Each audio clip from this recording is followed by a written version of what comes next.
सूर्योदय और सूर्यास्त के समय सूर्य लाल क्यों दिखाई देता है? क्या कारण है? कक्षा 10 के बुक्स में है सूर्योदय और सूर्यास्त के समय सूर्य का लाल का रंग का दिखाई देना। जब सूर्य सुबह के वक्त क्षितिज पर होता है, अर्थात सीधे पृथ्वी के समतल पर होता है, तो उसको उस समय वायुमंडल में बहुत बड़ा मार्ग तय करना पड़ता है। इस बड़े मार्ग को तय करने में उसके सभी रंगों के प्रकाश का प्रकीर्णन हो जाता है, लेकिन जो लाल रंग का है इसका प्रकीर्णन बहुत कम होता है। तो लाल रंग के प्रकीर्णन ना होने के कारण लाल रंग सीधे हमारे पास तक चला आता है और हमें सूर्य सुबह और शाम के वक्त में लाल दिखाई देता है। पहला कारण तो ये है, पहली चीज़ ये है। और दूसरा जो हमने बताया कि आपका सूर्यास्त और सूर्योदय के समय सूर्य का लाल दिखाई देना प्रकाश के प्रकीर्णन के कारण होता है। प्रकाश के प्रकीर्णन के कारण होता है। अब प्रकीर्णन किसका ज़्यादा होता है, किस रंग का प्रकीर्णन ज़्यादा होता है, किसका कम होता है? तो हमने एक फंडामेंटल पढ़ा है, वेब ज्योर, बैजानी हफी नाला है, बैगनी, जामनी, नीला, हरा, पीला, नारंगी और लाल। जो लाल रंग होता है इसकी तरंग दैर्घ्य सबसे अधिक होती है। जिसकी तरंग दैर्घ्य जितनी अधिक होगी उसका अपवर्तनांक उतना ही कम होता है। अर्थात सबसे कम अपवर्तनांक होता है एन, अर्थात रेड रंग का। लाल का अपवर्तनांक सबसे कम होता है और तरंग दैर्घ्य इसकी सबसे ज़्यादा होती है। जिसकी तरंग दैर्घ्य जितनी ज़्यादा होगी वह उतना कम विचलित होता अपने मार्ग से।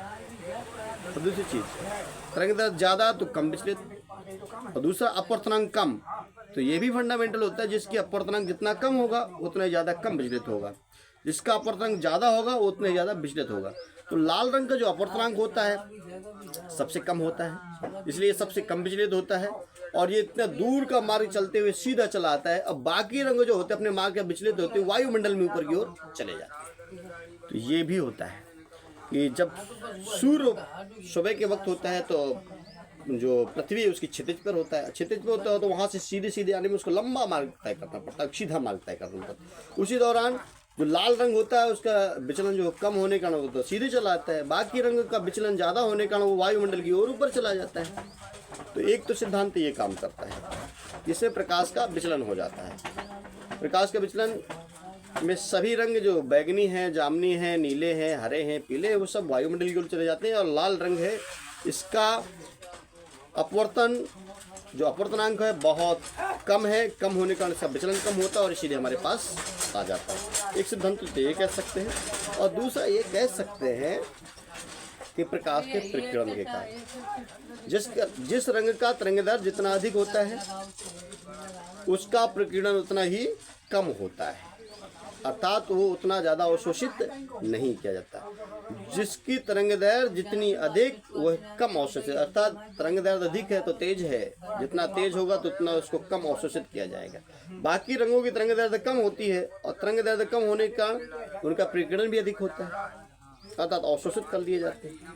जब अवशोषित बाकी रंग सब प्रकीर्णित हो गए और लाल रंग प्रकीर्णन नहीं हुआ तो लाल रंग का प्रकीर्णन ना होने के कारण भी लाल रंग दिखाई देता है। बात इसमें आती कि प्रकीर्णन, एक प्रकीर्णन शब्द मिला। प्रकीर्णन क्या है? प्रकाश का प्रकीर्णन। तो वायुमंडल में धूल, धुआं और वायु गैस के विभिन्न प्रकार के कण हैं। जब प्रकाश इस वायुमंडल से गुजरता है तो इसके विभिन्न प्रकार के कण उस प्रकाश को अवशोषित कर लेते हैं, तो टकराते हैं, टकराने के बाद वो वहीं पे लिप्त हो जाते हैं, अपने मार्ग से विचलित हो जाते हैं और वहीं उन कणों के द्वारा अवशोषित कर लिए जाते हैं। इसके बाद उन कणों से एक विशेष रंग का प्रकाश ही बाहर निकलता है, इससे प्रकाश का प्रकीर्णन कहते हैं। समझ में नहीं आया? वैसा वायुमंडल है, जो कोई भी प्रकाश है जब किसी दूसरे माध्यम में जाएगा तो उस माध्यम में ये तो वायु कण होंगे, धुआं, धूल, इन सारे बहुत सारे कण होते हैं। इन कणों में क्या जब जाता है तो इन कणों के द्वारा अवशोषित कर लिया जाता है प्रकाश को, अवशोषित करके एक विशेष रंग का प्रकाश उत्सर्जित किया जाता है, इसे प्रकाश का प्रकीर्णन कहते हैं। अगले एपिसोड में अगली चीज़ लेके आएंगे। धन्यवाद।